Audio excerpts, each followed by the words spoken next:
Hello, everyone. Thank you all for tuning in to Real Talk with Steph Crosley and Friends. I'm your host, Steph Crosley, and I have some amazing friends here with me today. I can't wait for you guys to meet them. Now, before I bring them up, I need you guys, if you're tuning in, I need you guys to like this post. Then I need you to share it. That's a great way to help us here today. Remember, knowledge is power, and that's one of the best things you can provide to someone else. Someone may need to hear this conversation today. So thank you, guys. Thank you to our wonderful audience. We greatly appreciate your presence here as well. So today's topic is Real Talk with Steph Crosley and Friends, a talk with men.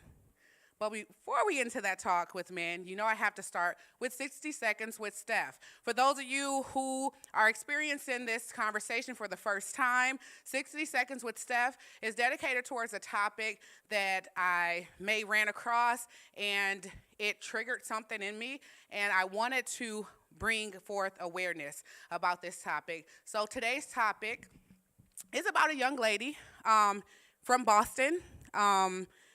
Many of you may have heard about this situation. It was all across the news. Young lady by the name of Jessie Carena. She went out one night to party for her birthday party with a couple of friends, and Jessie didn't make it home. Actually, they found Jessie's body in a trunk of a man she left the club with 5 days prior. And this is a conversation or a topic that really touched home because this really could have been anyone. We all go out to party and have a good time. So many of us can recall countless times in which we may have lost track of our friends. And if this does not wake you up, this should wake you up, okay? And some of the things that I want to bring forth is, one, please drink responsibly. So important. Please never, ever leave with strangers. So important. And 3, never lose track of your friends. If you guys come together, please leave together. You never know anyone's intentions. You could be partying and you're thinking you're vibing with someone all night and they have bad intentions for you, okay? So please just be mindful. Rest in peace to Jessie. Prayers and thoughts are with her family, her baby girl, and friends out in Boston. All right, now that that's out the way, it's Steph's Spotlight, and as many of you guys know, you guys should know because it took over social media on Friday. Women's International Day was March 5th, and I want to spend my spotlight time highlighting some amazing women who are doing some amazing things here in our community. I'm just going to run down the list. You guys know I only have a minute and a half to do so I already know I'm going to miss out on a few. But shout out to Beckham Accountant, Asia Beckham. Kidstastic app is launching. Be on the lookout for that. Myosha, Sport My Fitness. She actually just opened her own gym. That's major. Vernisha and Tiara on their collaboration. Itsy Bitsy Scholars, they're celebrating 1 year, their 1 year anniversary in business. The I Am Woman collection from the Vasquez collection. We got Glenna Shawley Malone out in Madison, who's traveling from Madison to Milwaukee, putting in that work. Sierra from the Mommypreneur Company, wrapping up her business shower tour. Tia Cannon, she's killing the real estate game right now. Barbara Peterson with Project Hope. Patrice, that's my makeup artist, and Jess Styling, who is my hairstylist. Nyla Rose is getting ready to relocate on March 16th. Shay Carter has her 100 Bosses in One Room event coming up. The Beat Narrative is doing some amazing work for our community. Pretty Jazzy Hair is relaunching. Akiva with her life support service, and that's a help group where people come together and just talk about mental health. That's really important. Potty Pearls, the hair code with Markia. Ladies' Day, they're having on Thursday, 10% off all services, complimentary wine.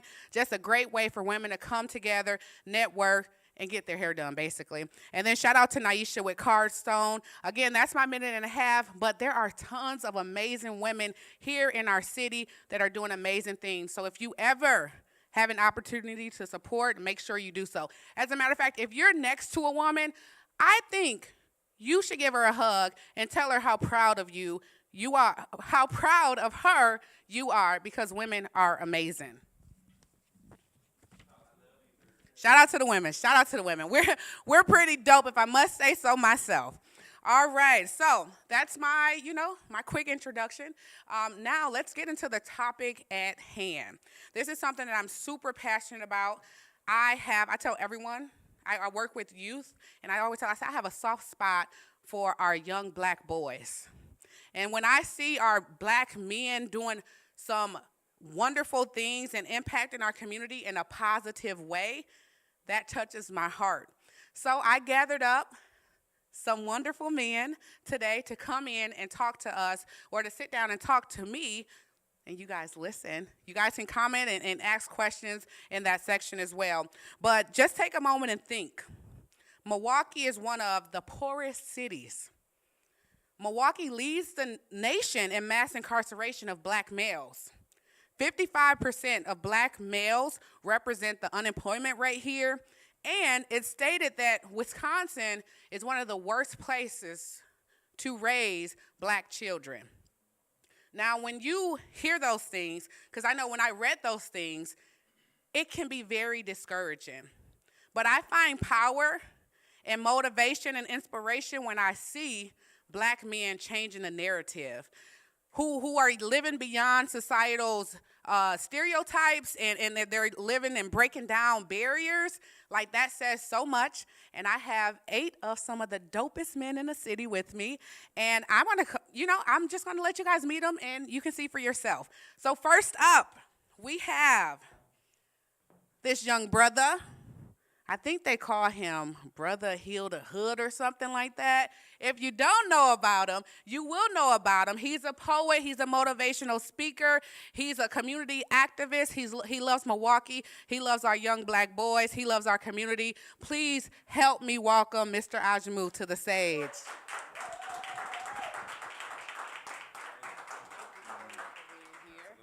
And joining us for this segment, we have another amazing young black man by the name of Jakari Kicks. His organization is Jakari Kicks for Kids. He does some amazing work, growing up in the city of Milwaukee, specifically in the 53206 zip code, plagued by some of the same things that are happening now. He has made it his mission to make a difference and an impact in our community. Please help me welcome Mr. Jakari.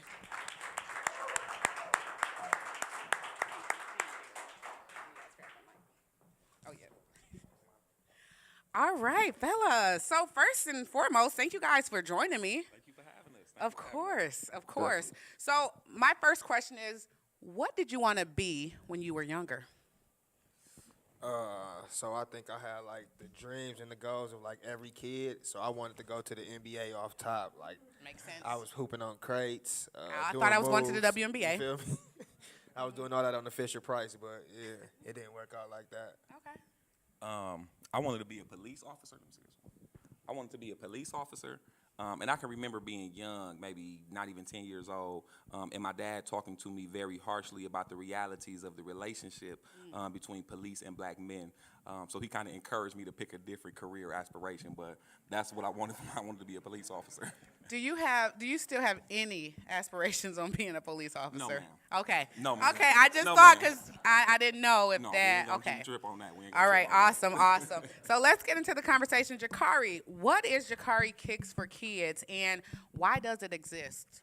So Jakari Kicks for Kids is a nonprofit organization whose mission is to enhance the self-esteem of less fortunate youth while lessening the self-consciousness of being underprivileged. So essentially what I'm doing is I'm collecting new and gently used shoes, giving them a custom colorway, and then I'm giving them to less fortunate kids in need so they can prevent bullying or being teased when school starts.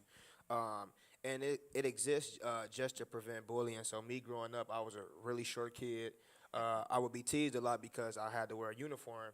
And, 5 days in the week, I might have hooped in a uniform. I was outside playing Killer Man with the football and wrestling. And I might have crayon all on my pants and stuff. So people would begin to bully and tease me. And how I got through that was I got cold at ribbing. So you're talking about other people.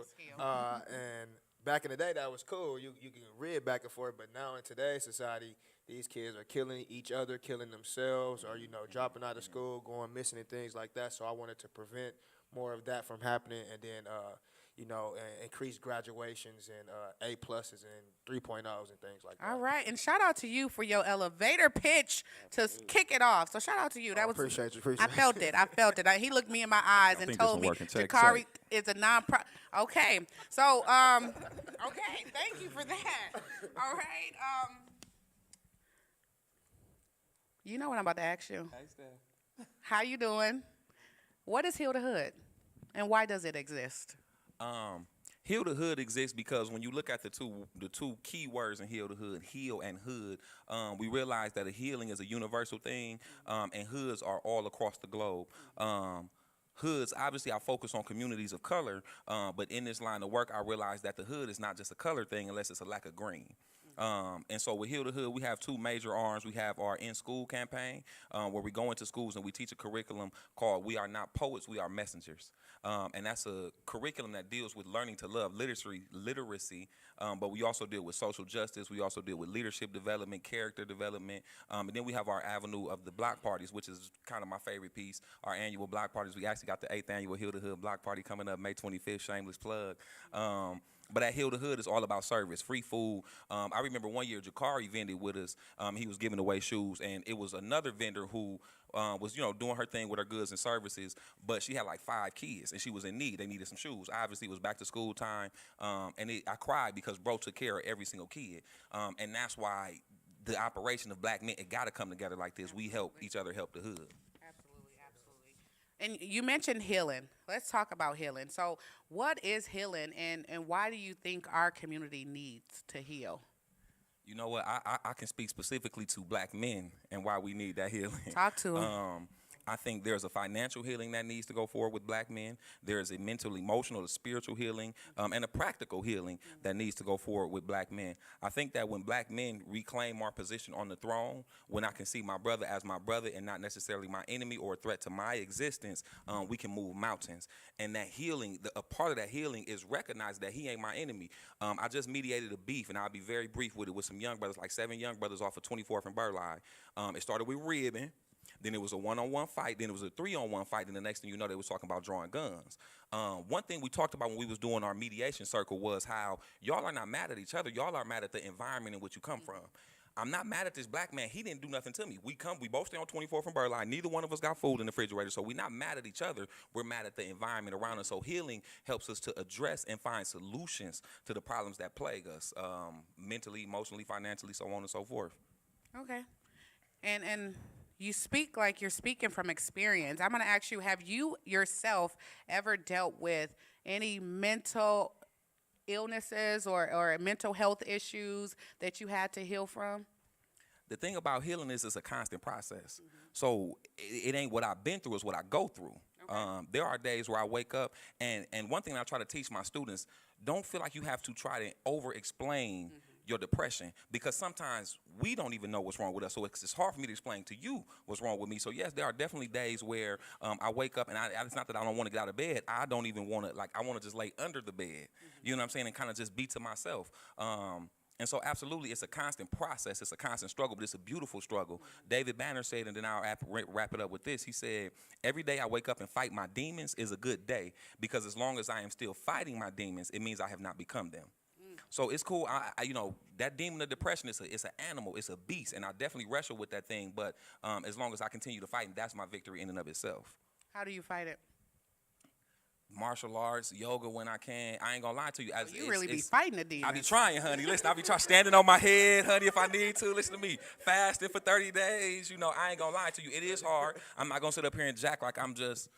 Because I don't really battle it. I ain't gonna lie. As a Black man, it's hard to say that I have a lot of avenues to battle the pressures of being a Black man. So I'm working through it. I don't even have time. That's the thing about it. When you wear the superhero cape, I don't even have time to focus on my issues, because I got 100 students that's depressed and stressed and going through things at home. I got stuff with the family. I got stuff as a father. So I wish I could answer that question and say, what do I, more appropriately do to deal with my issues? But I just keep fighting that fight. All right. Thank you. Jakari, back to you and these kicks now. What's the ultimate goal? So my ultimate goal is, growing up, I used to go to the Boys and Girls Club, Sherman, or the YMCA, and everything I noticed at these like places was you could get to do like all the activities, and you can leave. You know, and my biggest thing was I wanted to have a similar atmosphere, but you know, Monday, Wednesdays, and Fridays, it's different workshops. So computer literacy, interview do's and don'ts, how to create a resume, just different life skills to prepare these kids for a world that's constantly changing.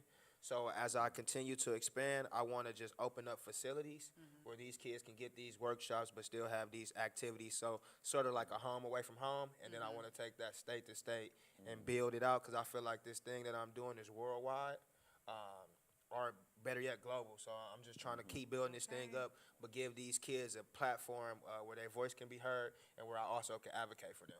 Okay, awesome. So you talked about experience and some of the things that the youth are experiencing now. What are some things you learned along the journey that has helped you become the man that you are, so that you are in a good space to be able to provide them with what they need? So one of the biggest things is just staying humble, understanding that, you know, God gave me this and he could take it any minute. Come on. Another thing is just being there for my brother. So I'll never forget, I met bro when I was a kid. He was at Mayfair when he first started pushing this movement, handing out flyers and things. And I didn't really understand it at first until I got in the field and I understood that the only way we all can make it is if we support one another and be there for one another. So understanding that you got to help one another to succeed was another big thing. And then also just staying prayed up. A lot of times we face so many things throughout the day that we can't take it on by ourselves. But if we do it the way that God got it designed for us, we can make it without all of the riffraff. So just staying prayed up, because it's hard out here for all of us. Okay. Awesome. Y'all got me all excited. Yes. So really quickly, we talked. You know what your ultimate goal is, and I know you know what your ultimate goal is. How can the community assist you guys? Like, what do you guys need from us to continue to push the needle forward? So shoe donations, always brand new or gently used shoes is amazing. Any funding, you know, whether it's Cash App, PayPal, that's always helpful, because one thing as grassroots organizations, even though we do a lot of the footwork, and I mean a lot, we don't get half the credit, because the organizations with the big name usually get the big grant dollars, which is okay, because we'll get ours at the end. But anyway, people can donate to us, whether it's shoes, funding. Come volunteer with me also. The kids need more mentors and role models. I can't help every kid in the world. That's why I partner with Bro. So we can have other people partnering with us, then we can reach more bodies. And how can people find you? You can find me on Facebook, so Jakari Kicks for Kids. IG is JKFK_nonprofit. My organization website is jk4k.org, so go check me out. There's a lot of amazing things on there. All right, awesome. And Mr. Brother Hill the Hood. One thing I try to push and preach, and I'll be brief, I can't change the world, but I can change the world around me. And I just want people to operate in that same standard of healing and saying, I need to choose my friendship circle wiser.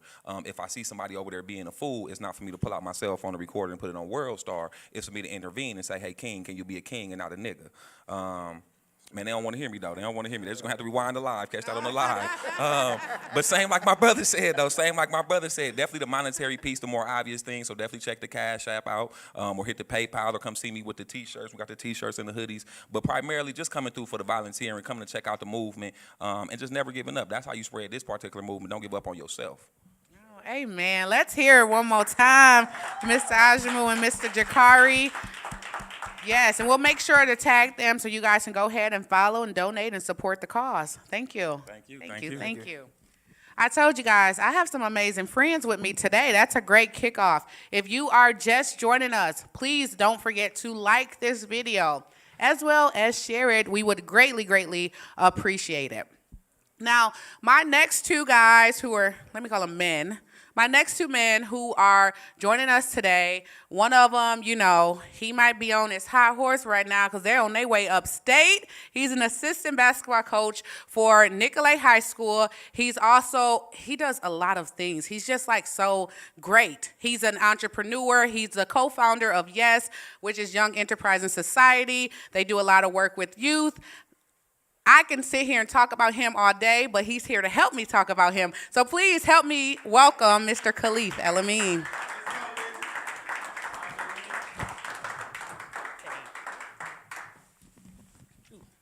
Sorry, my chair was too low for a minute. And next up, we have, if you guys listen to any Milwaukee podcast, this brother is probably behind it, doing all the engineering. I can't forget when I found out he was a rapper.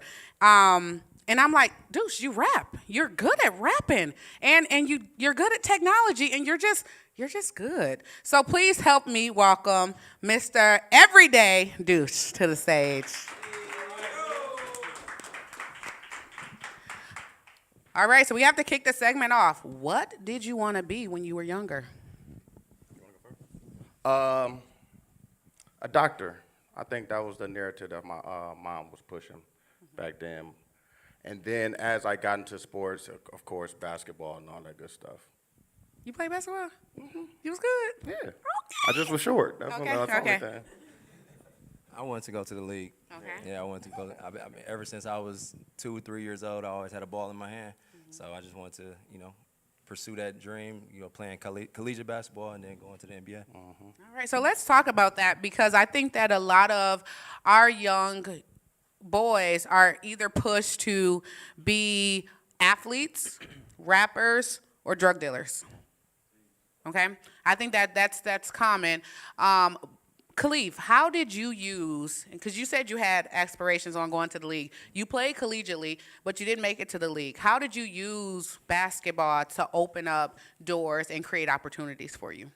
A lot of the lessons that I learned on the court transpired off the court. So Exactly. I mean, teamwork, work ethic, putting in hard work, integrity, learning how to do things the right way, and the structure that basketball put, it was instrumental throughout my life. Okay.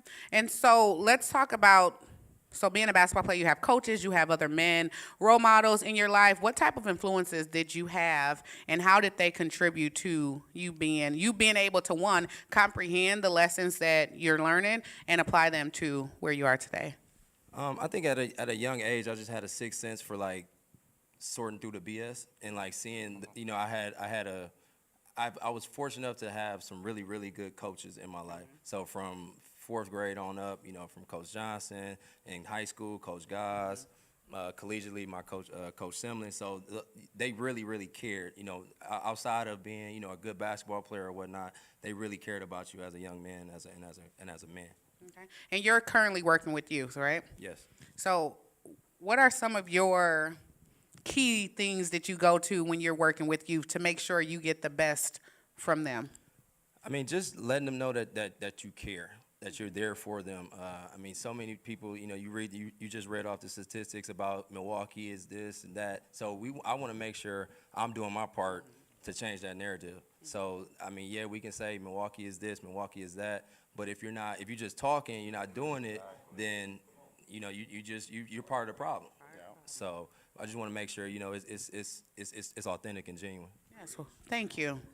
Thank you for your work that you're doing and being genuine. So, Deuce, you want to be a doctor, you want to play ball. How did Yeah. you get into music and podcasting? Going to college, my roommate was a DJ, so he would DJ, and then he started making beats, and then they would go to the club, and because I couldn't go, I would stay and work on music and just dibble and dabble doing different stuff.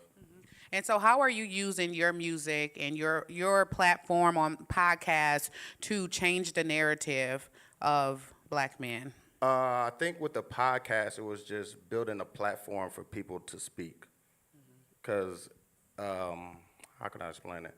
We have so many different things, or we have so many different avenues and different podcasts that talk about different things, like sports. I had a sports podcast that really wasn't about the players. It was about all the things outside of the court. So just letting people know, oh, you can do this. You could be a statistician. You could be a trainer. You can be all these other things. And then, I have another one that's a mental health podcast where she talks about mental health and how it affects black men, how it affects the black community and stuff like that. So just doing that, and then through my music, being able to do it myself and show people that you can do it. I do everything myself, like the promotion, the mixing, mastering, all that stuff. So Yeah, and I've witnessed and saw you back there, and I'm like, dude, this is talent.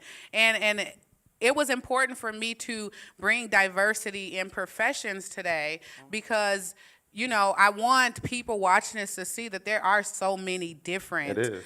avenues to be great and to be successful. Even in music, there's some, like, you don't have to be the rapper, like, all the time. Like, you can be, there's so many other opportunities you can do. Okay. So, and just really quickly, because we all start wanting to be something and we grow to be something else in most cases, did you guys ever feel like failures as you guys were on your journey?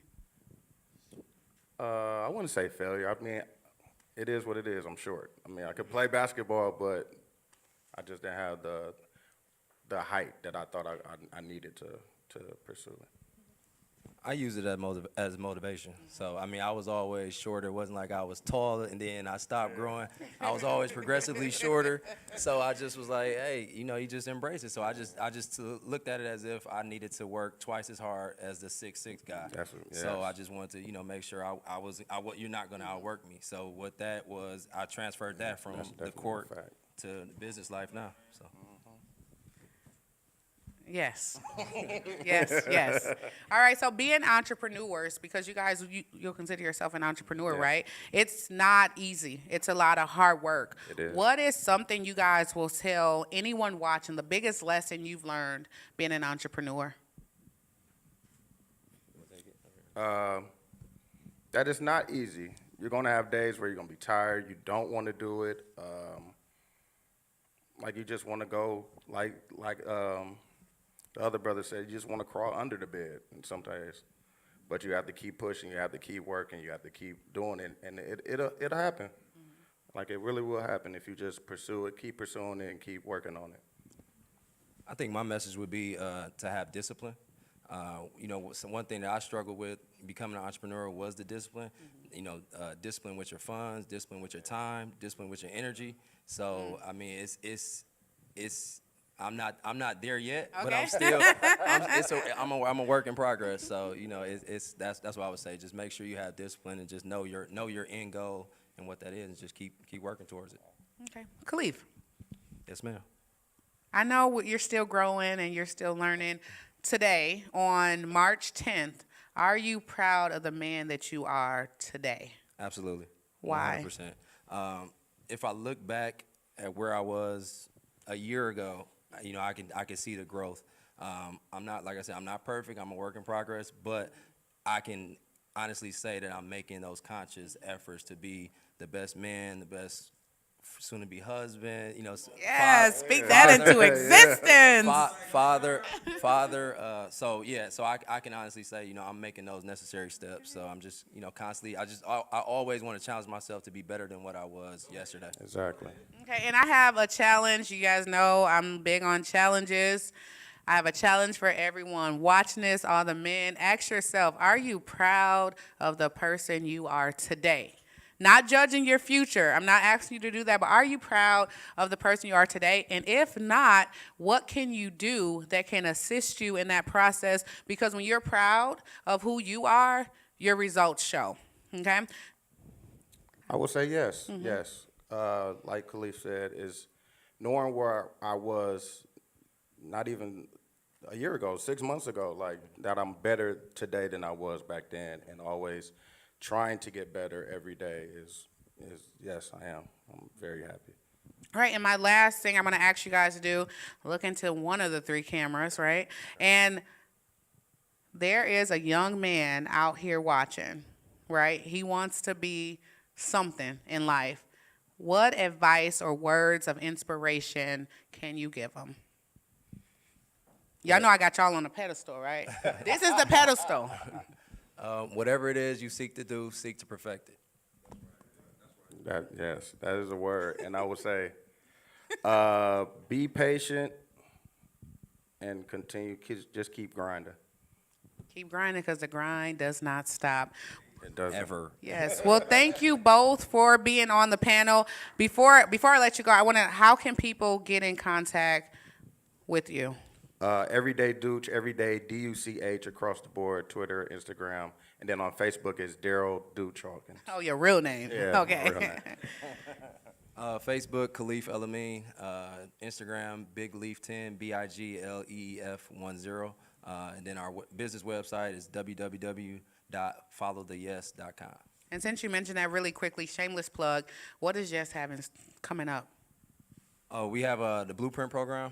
So that's a business accelerator for tech, e-commerce, and advanced manufacturing companies. So creating opportunities for That's other dope. people to have opportunities. I told y'all these men are dope. Thank you both, Khalif and Deuce, for being here. I appreciate Thank you you. guys. That's real. When you get on, the goal is to bring others on. Don't try to step on their fingers when they're climbing up, okay? All right. Again, if you guys are joining us for the first time, make sure you like this video. Go ahead and comment. It increases our visibility and it helps promote the brand. If you have not shared the video already, even if you shared the video, you can go ahead and share it again. That will be greatly appreciated. Next up, I have two more amazing men. I think I've been overusing amazing, but they're really amazing.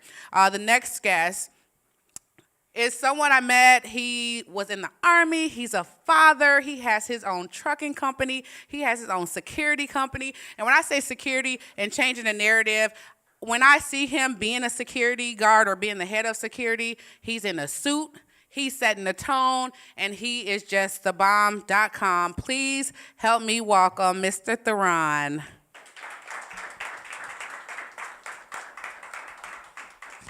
And joining him on the panel, Theron was walking a little slow. I forgot. He ain't make it to the stage yet. Joining him on the panel is someone who, you know, I actually get to see the growth of where he is coming from and where he's going or where he's at right now. And it makes me so proud. And, you know, he was a business owner. He's a club owner. He is a trucking owner. He owns his own trucking company now. Please help me welcome Mr. Van to the stage.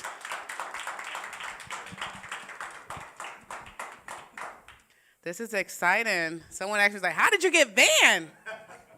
Like, Van is representing. Thank you both for joining me. You guys know how I'm kicking this off. What did you want to be when you were younger? I'll go first. I think I wanted to be a doctor as well. Okay. And then, as a lot of other people shared, at one point, I got into sports and basketball, and then I, aspired to be an NBA player. I had a little height, but I'm able to admit now I wasn't that good. Not a lot of people will admit that. But I competed. Okay. And that matters. He competed. Van, what'd you want to be? I really wanted a junkyard because my granddaddy owned a gas station. He had plenty dump trucks and just a lot of stuff in the yard, plenty old cars, all that. And you just knew that's what you wanted. Yeah, so he had a junkyard, so that's where I wanted to be at. Okay. Cars and stuff. I love cars. So. Okay, thank you. So, Theron, what made you go and join the Army? Because that's kind of non-traditional, right? I think so. I actually joined the Air Force. Oh, so the Air Force, my bad. I like to highlight it because, across the different divisions of the military, we're kind of really protective into the branches we serve. So I joined the Air Force. I actually decided to join the Air Force. I was a sophomore in college. I was struggling to pay for it. I had just had my son at the time, and things just got tough. So somebody I look up to, which is my auntie, she had been in the military about 18 years at the time. I had a conversation with her, and here I am today. It's one of the best decisions I think I ever could have made. It's taught me so many lessons, and it's helped me progress in ways I couldn't imagine. All right, awesome. And I'm glad you mentioned that because I think a lot of the youth are starting to consider joining the military for that reason. Either they can't afford to pay for schooling or, they're like, I don't know what I want to do. So they're looking into the military. What are some things that you said you learned a lot of lessons? What are some lessons you learned that you're currently applying? Things, they're kind of cliche, but, they really, these are things that were really instilled in me. Discipline, perseverance, And one of the values in the Air Force is excellence in all you do, in service before self. All right. So, Mr. Van, you grew up in what's considered the hood. You can correct me if I'm wrong. Okay. The hesitation, I'm like, ding. Okay, no. Can you describe what that was like growing up? Man, it's just Use like, your mic. it ain't good, but it ain't bad. Like, the hood can teach you to be a man. It can teach you to go another way. It can teach you, like, say, like, so if I'm wrong, but like guys I knew, like when I went to school, they had like great families and like they had mom and dad. So all of them was doing good back in school. So like, and I was doing bad. So like, it's make you feel bad because everybody coming to their get-togethers and what's it called? Like when you have potlucks and everything at school. Like ain't nobody come for me, so I be feel left out.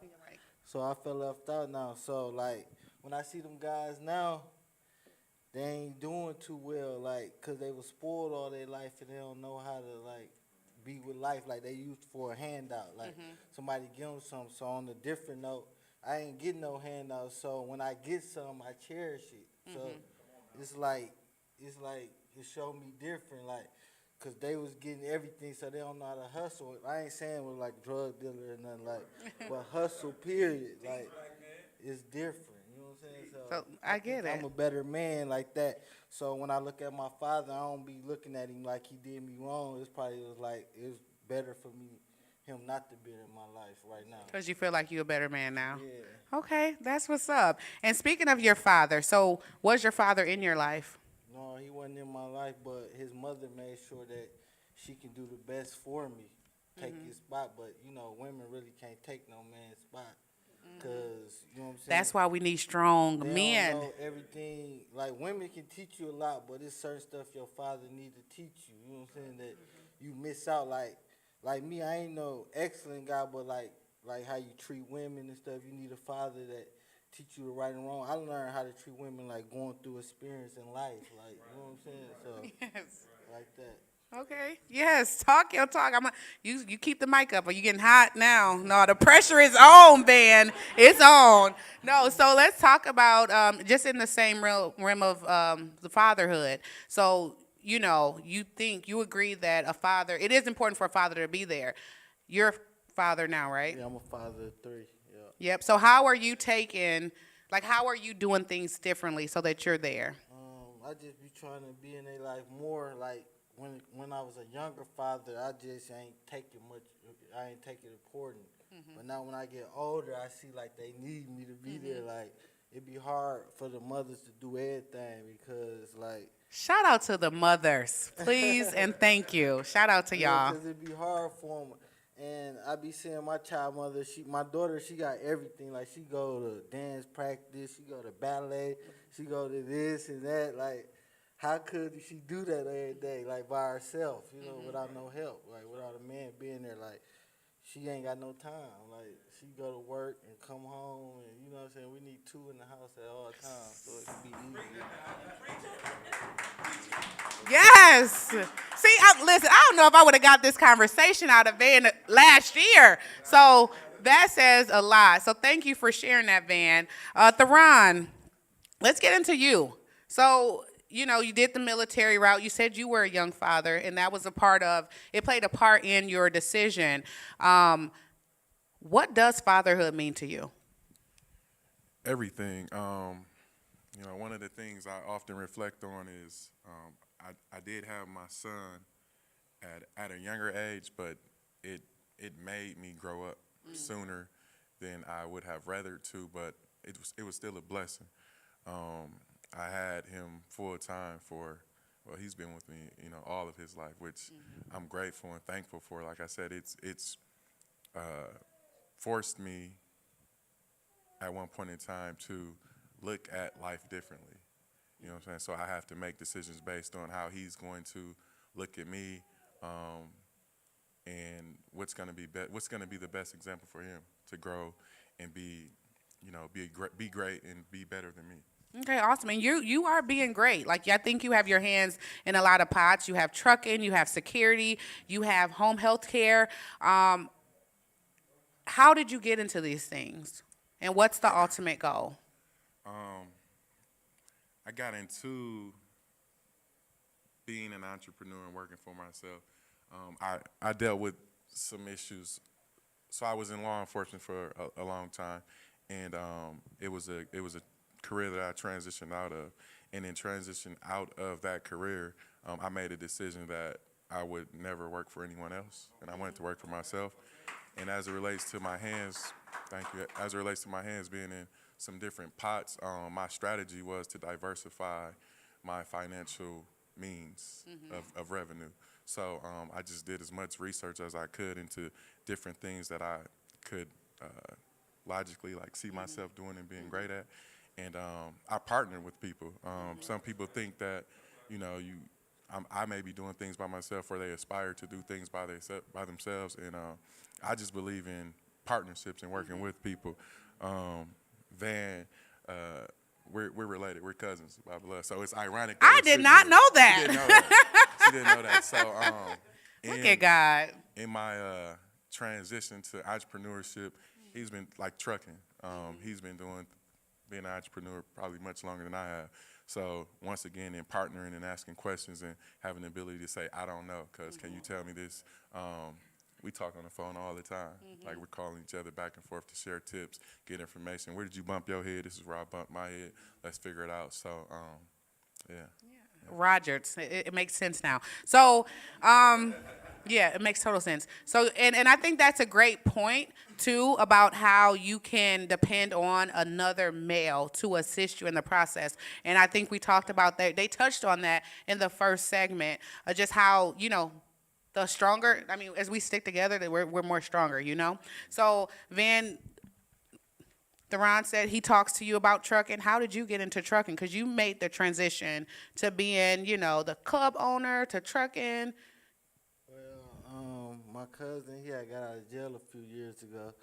So he was like, man, I don't want to be in the streets no more. I don't want to hustle. I'm like, so you used to having all this money. What you finna do now? Like, what you finna do? Like, to get this money? Like, you know what I'm saying? Because he got out with everything still. I'm like, man, your living is expensive. Like, what you finna do? He's like, well, I'm finna mess with the trucks. I was like, so show me how to do it. You finna mess with the trucks. So we started off messing with box trucks. Okay. So I started like, man, I'm gonna drive myself. So I bought me a truck.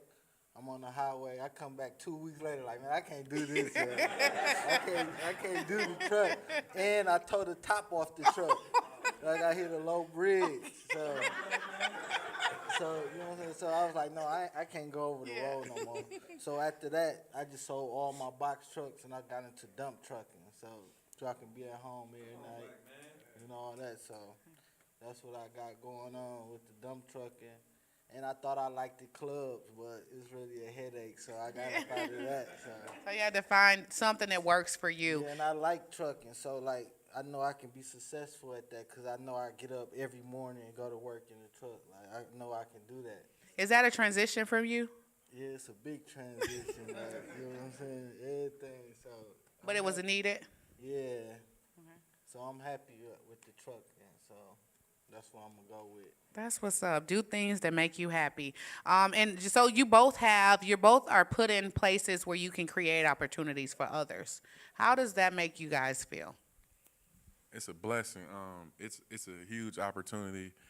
I look at it like for every opportunity I have, it's an opportunity for me. That I'm given, I should be giving back. So I share as much lessons as I've learned along the way. Any wisdom, any jewels that I've been given, I feel like it's my job almost to give it back. Okay. Well, like, I just want to put a platform out there for the black man that be in jail, and they get out of jail. They all ask me like, man, you hiring felons? I'm like, yeah. You like, come on, like, you know what I'm saying? 'Cause they don't think like we gonna hire felons, but felons really, I'm a felon myself, but felons are good. They work harder than anybody because they don't think they can get a second chance. So they put in work, like for real. I experienced it, like. Yeah. And look at you up here talking to everybody about being a black man here in the city of Milwaukee. That's the last question I'm going to end with. And no, it wasn't on the sheet I sent you. How does it feel to be a black man in Milwaukee?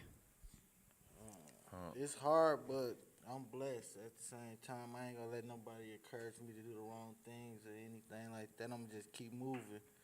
So I'm blessed. I just try to bless everything around me so we Yes. can be. So I'm gonna deal with it. I guess that's how you gotta do. Thank gotta you. take it. It's definitely challenging, but I feel like if we can make it here and do it here, we can make it anywhere. And I think it's actually proven. Most men and individuals coming from this environment, if they decide to transition out, they do great. So this is the bottom it's the bottom of the mud for us traditionally. That's the way it's been, and it is what it is. But it teaches us perseverance, and I think it makes us that much more of a threat and competitive to the rest of the world. Yes. Yes. Let's hear it one time for Theron and Van. Thank you guys so much for being on the panel. Black Kings, yes. I know the guests sitting here looking at me like, girl, what is you looking at? Because I'm smiling at them awkward. But I'm really proud and so happy to just be in the presence of the men here that are making a difference each and every single day. We're approaching our last segment. It is not too late to share the video, to like the video, comment, ask all the questions that you may have. Just please be involved and join the conversation. Last but not least, we have the director from the Office of Violence Prevention. And I told Shay said, who do you have? I'm like, Reggie Moore? How'd you get Reggie? So please help me welcome Mr. Reggie Moore. Thank you. And next up, we have Mr. Renell Washington, Vice President of Town Bank and Social X. So I think he has a very solid balance. Work and party, and he is a volunteer. He's so involved. I appreciate Renell. He helps out with my program. So thank you. Shout out to you. Secure Futures. Shout out to Secure Futures. You guys already know. I don't even think I have to ask you. So what? As far as what I wanted to be when I grew Yep, up, you depends knew. on the See, he age. knew it. So it ranged everything from a firefighter to the military to an architect. Okay. I'm gonna echo everybody else. I want the hoop. Unfortunately, my talent didn't match my hard work. So at a young age, I knew the ball stopped bouncing for me a lot earlier than a lot of other people realized. But then I thought I wanted to be a doctor, physical therapist, and still be involved with sports. But then, changed my mind. Okay. So Reggie, you said all these architect, and you're the director of, at Office of Violence Prevention. How did you make that transition, or what sparked that in you? That's a very long journey. The other profession I wanted to be was a teacher. Okay. So I was blessed to find my purpose early, teaching arts and crafts to 5-year-olds at the YMCA when I was 16. And so from that point on, really saying like, wow, I actually have a gift or a talent that was of value in terms of what my community valued. And so from that point, I committed my life to working with young people and community organizing. In terms of this particular position, I didn't know the Office of Violence Prevention existed. It's been around since 2008. Okay. And so when I was approached by the mayor, I initially said no, because working in the city government just wasn't, on my to-do list. And as a community organizer, oftentimes I find myself at odds with the city. But after talking to folks in the community and understanding the type of mindset that we need in city government, that's what really drove me to make that. And this issue is very personal to me in terms of the neighborhood that I grew up in and being directly impacted by violence. Yes, and I'm glad you said that. So you said you start teaching at 16, right? And I read that you were actually shot at 14. What type of impact did that have on you as a young man here in Milwaukee, in the community you grew up in? And the first time I was actually held up, I was 10 years old in the alley in Chicago. And so that was the first time. So by the time I was 14, Unfortunately, that was something that was already ingrained with a sense of normalcy, and no child should ever get used to living in an environment that's violent. And so I think when we talk about trauma, when we talk about healing, understanding that, again, it's the environments that are sick, but yet we blame the people in the environment instead of dealing with the source of the pain. I almost want to say it again, but we gonna come back say to it that. again, Yes, then. yes. Thank you. So, Run it back. and since we're I'm gonna get to you right now, I promise. So let's talk about some of the trends that we're seeing in the community right now. Like, what are some trends that you see working? And I'm going to start with the positive, actually. We ended 2018 for the first time since 2014 with less than 100 homicides. And one homicide is one too many. But at the end of the day, like, this is momentum that we have to continue. So that's why we support efforts like Heal the Hood and others in the community. We love what the Blueprint Project is doing in terms of promoting entrepreneurship. That's violence prevention. Oftentimes people think of violence prevention as just mediation or just, gang truces, but it's also about investing in neighborhoods, it's economic development, it's social X. All of that is about building community, because if we build a city that people want to live and thrive in, then we'll thrive. On the negative side is the domestic violence in our community and sexual assault. On the sexual assault side, we don't talk about it enough. We don't deal with it in our families. We don't deal with it in our community to the degree that we need to, and particularly as men, holding each other accountable and doing the healing work that we need to do. On the other side, when we look at gun violence throughout the state, 40% of gun homicides are related to domestic violence. And so when we look at what's happening with women and girls in our community, there's more guns in our home because of CCW. A lot of women went through the class for home protection, but now you have more firearms than ever in our community that children have access to, that when there's a conflict or an argument that couples have access to, and so we're seeing that as a serious issue. So we are also raising awareness today. Thank you for sharing those trends with us. I think that's really, really important. And I almost think that me and you could sit here for hours to just, go through everything that's happening. But thank you for sharing. You mentioned Social X being a part of violence prevention. And Renelle, you're the vice president of Social X. Why does Social X exist, and why should people be involved? The biggest thing is, like Reggie said, is we want to help make Milwaukee a thriving city. We want young professionals, we want people here in the city to know that we can compete with the Chicagos, the Atlantas, the Houstons, the Charlottes, that everybody goes to when you're a person of color, when your opportunities aren't being met. Just like all the brothers here, they got some amazing businesses going. It's a lot of different events going on here. Reggie's been supportive of one of my efforts with the Black Lens program, so there's a lot of stuff that's happening in the city, but the one thing I would say is that the media, being on Facebook, all these different events, make sure y'all go follow them, like the hashtags, all that stuff like that, tell somebody about it. What you're doing here, we can thrive here, and that's the biggest thing. So Social X was created almost 7 years ago in August. We want to remedy the brain drain, because a lot of people are leaving because they aren't getting their chances and their opportunities. You can't change the weather, but if you create an opportunity, Milwaukee would be a great city. You can start a business here, what Khalif and Q are doing with the Blueprint. You got young brothers here thriving with their businesses. So people just need to see that Milwaukee is a viable city. It's an affordable city. It's one that can compete with Chicago and all the other cities, but our mindset got to change. You really got to believe it. Yes. Do you believe it? I wouldn't be here if I didn't believe it. Okay, I'm just making sure. I had to make sure. People be at me all the time on LinkedIn, and you should be in a different city because you a smart brother, blah, blah, blah. I'm like, no, I got a mission right here, right now. Well, thank you. We appreciate you, Renelle. Did you get here by yourself, or did you have any mentors to help you along this process? No, so like one of the young brothers said, Jakari, I grew up in Sherman Park neighborhood, a lot of different areas of blocks in that neighborhood, and growing up, I saw a lot of negative things that you shouldn't see as a young kid. And a lot of my friends that I grew up with were in jail, and it changed my perspective on how to be up and how to grow up as a man. My father fell into some issues when I was a young kid. He wasn't around for some years, and I used to see somebody that I thought that looked like him who was out here real bad, and it just kind of woke me up, and I was like, that's not how I want to see myself be. I don't want myself to be caught up in a lot of issues that my friends had, so it kind of put me on the straight and narrow. And at a young age, I knew I had a purpose. and I needed to be a role model for those around me. And I got one younger brother, one older brother. I don't have kids yet, but I got a lot of nieces and nephews who are looking up to me, and a lot of people see the good that I'm doing in the community. I just want to make sure I'm able to help somebody. Absolutely. Reggie, how important is it for the men who are doing wonderful things to be mentors?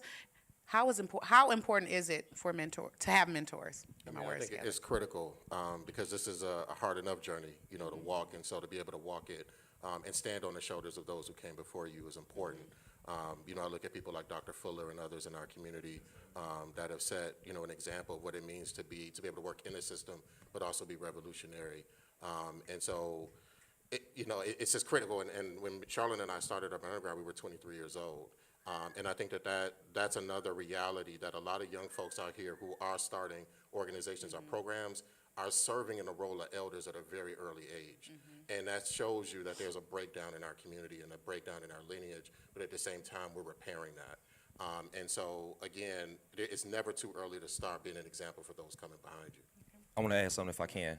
So the one thing I think has changed since we all were young kids is that village mentality. You know, now with the stop snitching and all that stuff like that, people who keep everything to themselves, well, they snitching, but they put it on World Star, like my brother said, but we shouldn't be doing that. You know, it's okay when you see somebody doing wrong to call them out on it. And I feel like that's changed a lot, you know. And, you know, people get upset when you try to correct their kids for some reason. It's a way you're supposed to do it that's not disrespectful, but I think we need to get back to that point where, you know, all of the babies are our babies. You know what I'm saying? If they doing something wrong, then we need to just say, hey, you know, young man, young woman, stop doing that. You know, you disrespecting yourself. Yeah, absolutely. Thank you for that. How do you both, I want you guys to think about this, how do you both get up every morning with the drive and the passion? Because what you're doing isn't easy. It isn't easy. Like it has to come from somewhere. How do you guys find that motivation to keep going? Faith is critical. And, you know, my parents got divorced when I was 5, but I did have a relationship and do have a relationship with my father. But my mother, that's one thing that she instilled in us, raising us as a single mother. And she didn't just talk about faith, she walked it, she lived it. And so having attended at least 6 children's funerals in this role, I see when faith breaks down and when a family becomes hopeless, when a neighborhood becomes hopeless, and a city starts to question whether we can be the thriving city that we're working towards. I think the hardest part of this job is getting people to understand and believe that violence is preventable and that evil is not inevitable, that we can't be the change that we need to be in this city. And so that's what keeps me going. The brothers that you had on this panel, Renell, these are folks that, you know, when I recognize that I'm not on this journey alone. Absolutely. Thank you. Yeah, I'm gonna echo what Reggie said too in faith. You know, staying prayed up, reading, keeping positive people and energy around me, like you always say. That makes a big difference in your mindset too. You know, I also fear being unsuccessful, knowing if I had these opportunities, I squandered them when somebody else is probably killing to be in the position I'm in. So just knowing that, you know, like the brother said, this can be taken away at any minute, any moment. And, you know, that's not something that I want to live with, knowing that, you know, I had this opportunity to continue to make something myself, bring somebody along on a journey with me. And if I didn't do those things, then I would feel really bad. So I want to be the first right now to say thank you both for what you're doing for our community. I think it's very needed. And then I am going to ask you guys, this was not on the sheet, but if you guys could say thank you to the community, to anyone specifically, who would it be and what would it be? No pressure. Right. It's too many people. You know, somebody would get left off. I would just say people who wake up every morning and believe in themselves and believe that this community can be a better place, and do everything possible to be good parents, to be good mentors, to be hard workers, perseverance, determination. Those are the people I want to say thank you to. And those who are struggling and doubting themselves, I want to just offer encouragement. Thank you. That's good, brother. You said my answer. No, you can't echo Reggie this time. So I'm gonna say thank you for those people who are present here still in Milwaukee, doing everything they can to make it a better place. No knock to those who leave, because you definitely can leave whenever you want to. But those who are here, putting boots on the ground, hands in dirt, doing whatever they're doing to make Milwaukee a better place, not only for themselves, their family, their friends, but also those who are just here, and those coming from other places to come to Milwaukee and work. Thank you. And the reason I asked that is, and the people you guys decided to thank, I wouldn't have thought of those people. But I think that thank you is just needed sometimes, because you never know who's watching, who may be considering leaving, or who's grinding every morning to make a difference, and there may not see the work, or they may not be receiving the gratification from it. So I just thank you guys for that. Really quickly, how can people get in contact with you guys if they wanted to know more about what you're doing, if they wanted to get involved? How would they get in contact with you? The Office of Violence Prevention website is milwaukee.gov/stay safe. And my direct office line is 414-286-8553. And Reggie, keep the mic real quick. How can the community assist you in the efforts? Good question. The biggest thing right now is the community in 2007, over 1,000 young people, hundreds of adults, came up with the Blueprint for Peace. And it's a comprehensive violence prevention plan that basically says what we should be doing to prevent and reduce violence. We need the community to advocate at the city, county, and state level for the resources needed to bring this blueprint to life. Okay. So there you have it. You all have another challenge today. Make sure you tackle it. Thank you. Renell? Visit socialxmke.com for the website, and then all of our social media handles are socialxmke, Instagram, Twitter, Facebook page. All right. Well, thank you both for joining me today. I greatly appreciate you guys. Thank you. Thank you.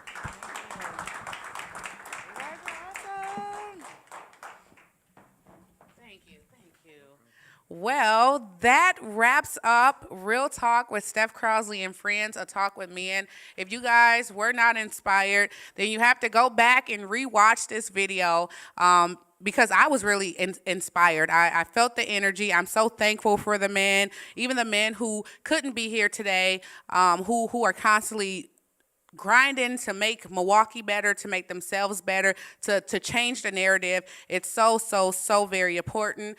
Make sure you make sure you share this video, make sure you comment. Thank you guys for being with us. Remember, in a social media driven world, real talk still exists. I just messed that up. Real talk still exists. Thank you guys, and good night.